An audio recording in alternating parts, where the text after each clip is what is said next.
Hi all, and Joseph. ഒരിക്കൽ കൂടി C ഇൻവെസ്റ്റ്മെന്റ്സിലേക്ക് സ്വാഗതം. നമ്മൾ ഇവിടെ ഇന്ന് ഡിസ്കസ് ചെയ്യാൻ ഉദ്ദേശിക്കുന്നത് എന്താണ് മ്യൂച്വൽ ഫണ്ട്, എന്തുകൊണ്ട് നമ്മൾ മ്യൂച്വൽ ഫണ്ടിൽ ഇൻവെസ്റ്റ് ചെയ്യണം, അല്ലെങ്കിൽ എങ്ങനെയാണ് നമ്മൾ മ്യൂച്വൽ ഫണ്ടിൽ ഇൻവെസ്റ്റ് ചെയ്യാനുള്ളത്. അപ്പോൾ നമുക്കറിയാം, പലവരും ഇന്ന് മീഡിയ വഴിയും അതോടൊപ്പം തന്നെ നമ്മൾ മറ്റുള്ളവരിൽ നിന്നൊക്കെ കേൾക്കുന്നതാണ് മ്യൂച്വൽ ഫണ്ട് വളരെ അട്രാക്റ്റീവ് ആണ്, നല്ല റിട്ടേൺസ് നൽകുന്നതാണ്, അങ്ങനെയുള്ള കുറെ കാര്യങ്ങൾ നമ്മൾ കേൾക്കുന്നുണ്ട്. അപ്പോൾ മ്യൂച്വൽ ഫണ്ട് നമുക്ക് എല്ലാവർക്കും പരിചിതമായി. പക്ഷെ ഇത് എന്താണ്, എന്തുകൊണ്ടാണ് ഇത്ര പ്രസക്തി എന്നുള്ള കാര്യം ആരും ചിന്തിക്കുന്നില്ല. നമുക്കറിയാം, ഒരു സ്റ്റോക്ക് മാർക്കറ്റ് എന്ന് കേൾക്കുമ്പോൾ അല്ലെങ്കിൽ ഒരു മ്യൂച്വൽ ഫണ്ടിലേക്ക് കടന്നു വരാൻ നമുക്ക് എല്ലാവർക്കും ഭയമാണ്. പക്ഷെ എല്ലാവരും ഇതിനേലും കൂടുതൽ റിസ്ക് എടുക്കുന്ന മേഖലയിലേക്കോ അല്ലെങ്കിൽ റിസ്ക് എടുക്കുന്ന കാര്യങ്ങൾ നമ്മൾ ചെയ്തുകൊണ്ടിരിക്കുന്നതാണ് എല്ലാ രീതിയിലും നിക്ഷേപങ്ങൾ. പക്ഷെ ഇവിടെ അതിനുള്ള സെക്യൂരിറ്റി നമ്മൾ ഗവൺമെന്റ് ഉണ്ട്, അതോടൊപ്പം തന്നെ സെബിയും ആംഫിയും ഇതൊക്കെ എല്ലാം നമുക്ക് സെക്യൂരിറ്റി വളരെ ഇതിൽ കൊടുക്കുന്നുണ്ട്. അപ്പോൾ ഈ സെക്യൂരിറ്റിയിലെ ഏറ്റവും വലിയ നമ്മൾ ഭയപ്പെടുത്തുന്ന ഒരു കാര്യം ഇവിടെ റിട്ടേൺസ് ഗ്യാരണ്ടീഡ് അല്ല എന്നുള്ളതാണ്. പക്ഷെ നമുക്ക് ഇന്ന് മാർക്കറ്റ് നിലവിൽ ഗ്യാരണ്ടി ആയിട്ട് നൽകുന്ന ആ റിട്ടേൺസിനൊക്കെ കൂടുതൽ മികവിട്ട് അല്ലെങ്കിൽ ഇൻഫ്ലേഷനേക്കാൾ കൂടുതൽ റിട്ടേൺസ് നൽകുവാൻ മ്യൂച്വൽ ഫണ്ടിന് സാധിക്കുന്നുള്ളതാണ്. ചരിത്രം നോക്കുവാണെങ്കിൽ അല്ലെങ്കിൽ ഹിസ്റ്ററി നമ്മൾ പരിശോധിക്കുവാണെങ്കിൽ മ്യൂച്വൽ ഫണ്ടിലൂടെ നമ്മൾ നല്ല റിട്ടേൺസ് ഉണ്ടാക്കിയ ഒത്തിരി ആൾക്കാരെ നമുക്ക് പരിചയപ്പെടാൻ സാധിക്കുന്നു. മ്യൂച്വൽ ഫണ്ട് ചെയ്യുന്നത് എന്തുകൊണ്ടാണ്? ചില മ്യൂച്വൽ ഫണ്ട് എന്ന് നമ്മൾ പറയുവാണെങ്കിൽ ചില ഒരു ലക്ഷ്യങ്ങൾ ഉള്ള ഒരു കൂട്ടം നിക്ഷേപകരിൽ നിന്ന് പണം സ്വീകരിച്ച് രൂപീകരിച്ചാണ് മ്യൂച്വൽ ഫണ്ട് നമ്മൾ ക്രിയേറ്റ് ചെയ്യുന്നത്.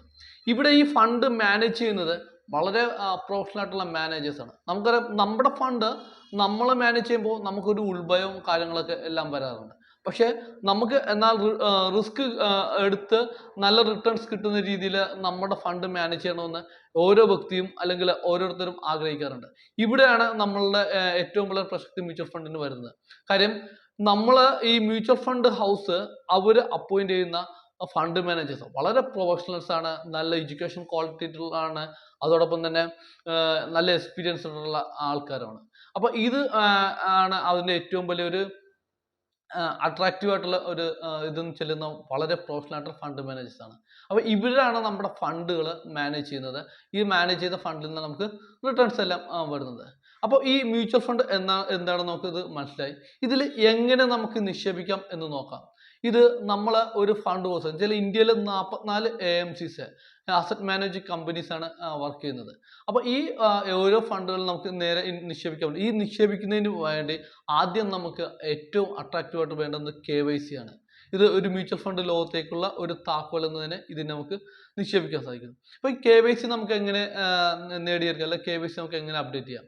ഇത് KYC അപ്ഡേറ്റ് ചെയ്യുന്നതിന് വേണ്ടി നമ്മൾ ഒരു മ്യൂച്വൽ ഫണ്ട് ഹൗസിനെയോ അല്ലെങ്കിൽ ഒരു ഓൺലൈനായിട്ടോ അല്ലെങ്കിൽ ഒരു ഡിസ്ട്രിബ്യൂട്ടർ വഴിയായിട്ടോ നമുക്ക് ഒരുപാട് മാർഗങ്ങളുണ്ട് KYC അപ്ഡേറ്റ് ചെയ്യാൻ. പക്ഷെ എന്നിരുന്നാലും നമുക്ക് KYC അപ്ഡേറ്റ് ചെയ്താൽ മാത്രമേ നമുക്ക് മ്യൂച്വൽ ഫണ്ടിൽ നമുക്ക് നിക്ഷേപിക്കാൻ സാധിക്കുകയുള്ളൂ.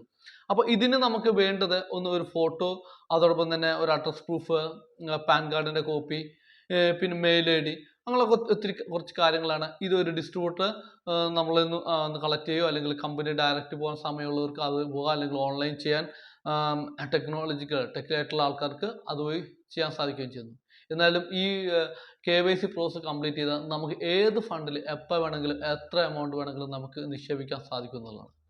അപ്പോൾ എന്തുകൊണ്ട് ഇനി അടുത്തത് മ്യൂച്വൽ ഫണ്ടിലേക്ക് നമുക്ക് ഒരു KYC കഴിഞ്ഞാൽ നമുക്ക് അതിലേക്ക് കടന്ന് അതിലൂടെ നമുക്ക് നിക്ഷേപം നടത്തുവാനും ആ നിക്ഷേപം നമുക്ക് വളരെ ട്രാൻസ്പെറൻ്റ് ആയിട്ട് വാല്യൂ ഡേ ബൈ ഡേ നമുക്ക് ഇതിൻ്റെ ഫണ്ട് വാല്യൂസ് നമുക്ക് അറിയാൻ സാധിക്കുന്നതാണ്.